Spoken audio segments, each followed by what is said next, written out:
The much anticipated Mi Band 5 is finally here. This sequel to the smartwatch killer and best-selling fitness tracker, the Mi Band 4, has massive improvements to the screen, the charger, fitness tracking capabilities, and sports modes. With a waterproof design, 14-day battery life, accurate fitness tracking, and sleek minimalist design, all for less than $45, it's easy to see why this series is so popular. But what is actually different about the Mi Band 5? Is it worth the money? And what did Xiaomi cut out to make this Mi Band 5 for such a low price? In this video, I'll put the Mi Band 5 to the test to figure out what this fitness tracker is all about.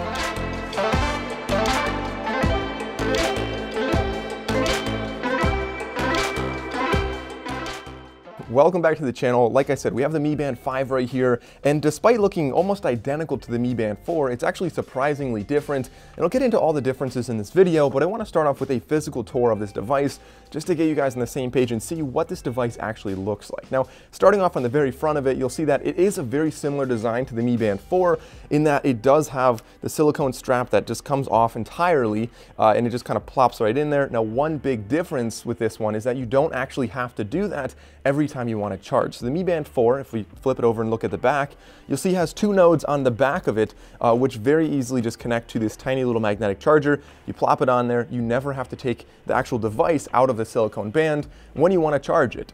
Now, looking on the front again, you'll see that we do have a screen that is 1.1 inches, so slightly larger than the Mi Band 4, and on top of that is also brighter. So if you're outside in broad daylight, I find that this device is actually surprisingly easy to see. So if you just turn it up, there's 5 different brightness levels, and no matter where you are, I find it very easy to see, which is very impressive for a smart band of this price point, because typically when they are less expensive, one of the big compromises is the screen, but not with this one. It has very vibrant colors and a very bright, relatively large display. Below that, we have our capacitive touch sensor, which is our home screen, or it'll just kind of bring you back and eventually back to home. And I should also mention that the screen itself is a touch screen. It's very responsive. You can swipe in surprisingly many different ways. So besides just swiping up and down, you can go left, right, you can tap on different things, and overall, it's a very responsive screen. Then if we flip it over to the back one more time, you'll see that we do have the 2-diode heart rate sensor, and I'll get into the accuracy in a minute. Spoiler, it's fairly accurate, especially for this price point. Now, looking at the band, really, it's pretty easy to put on. It's the same as the Mi Band 4, where you just slide the one end through the loop, and then you just press it into one of those holes. As far as notifications go with this device, it does have a small vibrating motor on board, but it does not have any kind of beeper or speaker, nor does it have a microphone, so it will not have Amazon Alexa or any voice assistant. I know there were rumors about having Alexa on here, but that is just not true. It doesn't even have a microphone to enable that. It does have a barometer on board apparently, although I'm not sure exactly where that would be used. And it does have a pedometer on board as well, besides just a heart rate sensor. The pedometer and the heart rate sensor are really the primary inputs for any kind of health tracking. So counting your jump ropes, counting if you're using a rowing machine, counting your steps when you're running, and estimating the distance you ran based on your height. There really is a lot of intelligence on here just using those two sensors. You'd be surprised how much it can actually track your health. It also is water resistant. That's more of a physical thing, but it's water resistant up to 50 meters. So if you're swimming, there actually is a swimming workout mode on here. And so you really have no problem. I've taken the Mi Band 4 surfing in the ocean before, and it had absolutely no problem after hours of being out in the water. So very impressive with the water resistance on this band. Also, the internal components. It does not have NFC on here, unfortunately, at least not on the international version. I believe the domestic Chinese version does have NFC. But the international one, from what I can tell, definitely is not capable of doing that. Now, the battery life on here is claimed 14 days. I'll get into the battery testing that I did later on in the video, but 14 days is really uncontested as far as smart bands go, because, you know, smartwatches typically get like 1 to 2 days, so 14 days is really, that's really clutch that this thing has that. Now, another benefit to having a long battery life, besides just not having to charge it as much, is you can wear this overnight. And one of the big additions they made to this one was more advanced sleep tracking. So the Mi Band 5 not only has the regular sleep tracking that we had on the Mi Band 4, but you also are able to track REM. So really the different stages of your sleep, it's more accurate now. It gives you a better sleep score. And so we can see, I'll do the testing later on in the video and show you guys how it recorded my sleep. But on top of that, a really cool thing that they added, and I wish more even premium smartwatches would start to add this, is actually tracking your naps, which really shows that Xiaomi really tried to think of everything here. People take maybe a 15, 20-minute nap some days, and and you want to know, like, how well did that improve your overall, focus and well-being, and was it a good nap? Sometimes it's different, and so really kind of just like sleep tracking, you can really start to optimize your environment around you. So what I like to do with sleep tracking is I will change like one variable every night and figure out, is it the darkness of the room that's going to make a difference? Is it the temperature of the room? Is it the pillow you use? Like, you can really optimize your sleep and therefore optimize your lifestyle using the sleep tracking, something I really like on these devices. So now let's get into some of the testing I did with this device. So now getting into some of the testing, starting with the battery. First of all, keep in mind that I was using this very intensely while testing this, so in reality it should be lasting longer, but I was losing about 15% battery per day, which should last about 5.5 to 6 days per charge. Now granted, if you were using this under normal circumstances, I'm sure it would last significantly longer than that. As far as sleep tracking goes, you can see I got a sleep score of 93 last night. I think that's very accurate. I looked at the times I fell asleep and woke up, and it was definitely accurate, and the overall deep sleep cycle was congruent with what I saw in other devices. Now, unfortunately, I did not test out naps because I'm not somebody who takes especially many naps, so I wasn't able to test that out for you guys. But to test out the heart rate, I went on a quick run here, and you can see in the beginning, both the Suunto 7, which is the white graph, and the Mi Band 5 did an excellent job. They lined up almost perfectly for the initial run, and then during the sprints, as you can see, the two spikes in the middle, the Suunto 7 tracked that very well, but the Mi Band really struggled to get that, which really means that it samples your heart rate less frequently and has a heavier smoothing function. And then of course at the end you see that the Mi Band comes back and it's very accurate for the final run as well. Now what this means is the Mi Band is actually incredibly accurate unless you're doing short burst intervals. Now unfortunately, looking at the analytics from this run, you can see the Mi Band was completely off when estimating my stride length, and the overall distance was just completely wrong. Okay, so for the pedometer test right now we're at 5,460 steps. I'm going to walk 1,000 and see where we end up.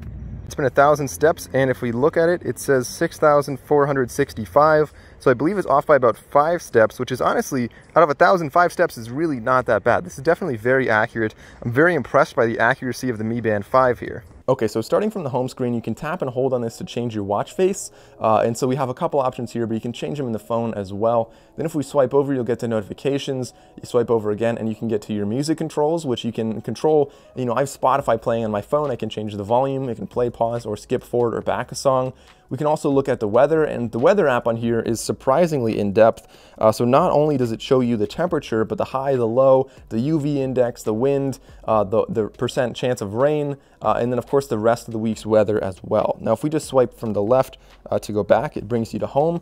And then we can go up and down, and the entire thing is a loop. So starting by going down, it shows you your status, and this will be your pedometer, the estimated distance you walked today, and stuff like that. Then if we go down again, you have your PAI, which I believe is your personal activity index, I believe is what it stands for. And that is essentially going to be reflecting what your current health is. So the healthier you are, the higher the number. You want to keep it at 100, and it's based on your heart rate and your activity and quite a few other factors as well. Then you have your heart rate, which is pretty self-explanatory. You have your notifications. We have stress, and if you are stressed, there are breathing exercises. That's something new on this device. So if we go into that and hit OK, it gives you like a 1-minute guided breathing exercise where you have a little animation in the middle, and whenever it is getting larger, you breathe in, you inhale, and then as it gets smaller, you exhale. So you can see right there, you inhale for a while, and then you're going to exhale. So I do like having that. For some people, it's more useful than for others. But if we go back, like I said, you can swipe from the left or tap the little home button to go back. And then as we go down, you have events, which is like calendar things you can set in your phone. Then we have weather, which as I showed you guys before is very in-depth. We have workouts, and on this device, we actually have 11 workouts compared to the 7 on the Mi Band 4. And some of the ones they added are, for example, yoga is a new one, and jump rope is a new one as well. So jumping rope is really nice in that it counts not only, it'll actually count the times you jump rope, which I know otherwise it's insane to try to count that in your head. So it's nice you can do that on here. I don't really know how much, I usually don't count when I jump rope, but it could be fun to do, I guess. Then as we go down, we have more, and we have do not disturb, alarm, camera controls is the new one as well. So I have a Galaxy S20. So as you can see right here, all you have to do is tap on the little shutter button on the watch, and it will take a picture with your phone. We have music controls here. We have stopwatch, timer, find device, which makes a really loud sound on your phone if you ever lose it. and otherwise we can go down and change like the band display and some basic settings like your watch brightness. Now, something to note is this does not have an auto brightness, no detection of the ambient daylight. For more, you'll end up back down at the home screen. All right, so getting into the app, you want to open the Mi Fit app, and as you can see here, it brings you to this home screen. It is going to be connecting to your watch, every now and then throughout the day, and you can see that across the top it has, some walking, cycling, running. It just tells you about your recent workouts, and from status you can go to view more, and it shows you just your basic day. So you can see if you want to learn more about your sleep, you can tap on that. It'll tell you your sleep score. Last night was a 93. I slept really well, and it tells you a lot more. As you can see, your naps are also included in here. It tells you about your deep sleep, how you compare to other people, and stuff like that. So I really like how they have those analytics in there. But if we go back, you'll see across the bottom we have friends, so you can compare with other friends if you have people you want to compete with, similar to how Fitbit does that. I think it's a really cool way to kind of gamify your fitness and compete with other people. Then if we go over to profile, this is for you. You can change some things about the watch here. So your goal, 10,000 steps a day is what I set. And if we go up to smart band, this is where you can actually change a lot about the band from your phone. So while there are settings on the watch itself, the actual phone is able to do a lot more than the watch is able to.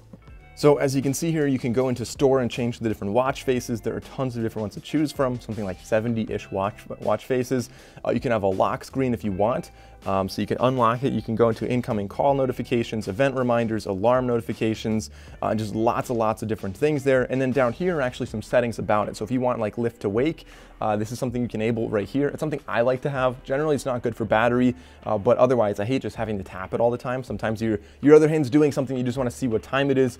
You can go down and change things about night mode, your ringtones. You can have it running in your background, which you pretty much need to do if you want to use GPS. So something I didn't mention before is that this device, just like the Mi Band 4, does not have GPS. Part of the long battery life, part of the low cost, the small design. So if you're going for a run or a bike ride or whatever and you want to use GPS, it does have connected GPS, so it'll pull GPS from your phone, and everything's still shown within the Mi Fit app right here. All right, so the Mi Band 5 is so far very impressive, but of course there are a few drawbacks you want to be aware of. So getting into the pros and cons, I want to start off with the cons. The first thing is that there is no always on display. So if you like to have something on your wrist that has the time all the time, even when you're not looking at it, this device is not the one for you. On top of that, there is actually no underwater mode. So if you go swimming, you can enable a swimming workout and you don't have any problem with accidental touches. But if you don't feel like taking this off in the shower, there actually will be a lot of accidental touches going on. There's no quick underwater mode that you can just disable the screen really quickly. I wish they would enable that,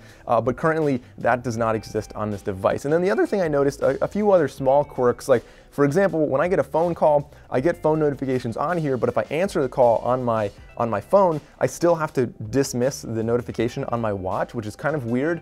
And on top of that, when I hang up a phone call, it starts buzzing on my wrist again. So I think this is a small bug that they might work out. Maybe that's just with Samsung phones. And so because of that, I did have to disable the call notifications on the device. And then getting into the pros, there are actually, I would say, far more pros than cons with this device. So it does have better fitness tracking accuracy compared to the Mi Band 4. It has a better screen. It's overall a better charger. I think that they really listen to a lot of people. And while the Mi Band 4 was already really hard to complain about, especially coming in at such a low price point, I think they really fixed all the right things in the Mi Band 5 and still have it at an overall pretty great price. I think they're releasing it at around $40 to $45, but I'm sure just like the Mi Band 4, within a couple months, you'll be able to find it for like $30 or $35. Just a really nice little cheap fitness tracker that overall does a really impressive job. So I think this is a really easy recommendation to make, guys. I think that overall the Mi Band 5 it impresses me quite a bit. Does it justify an upgrade? I would say if you're really concerned with fitness tracking and you really want to have more accurate sleep tracking, spend the extra $40 and get a Mi Band 5. So guys, that's what I have to say about the Mi Band 5. Thanks for watching. I'll see you next time.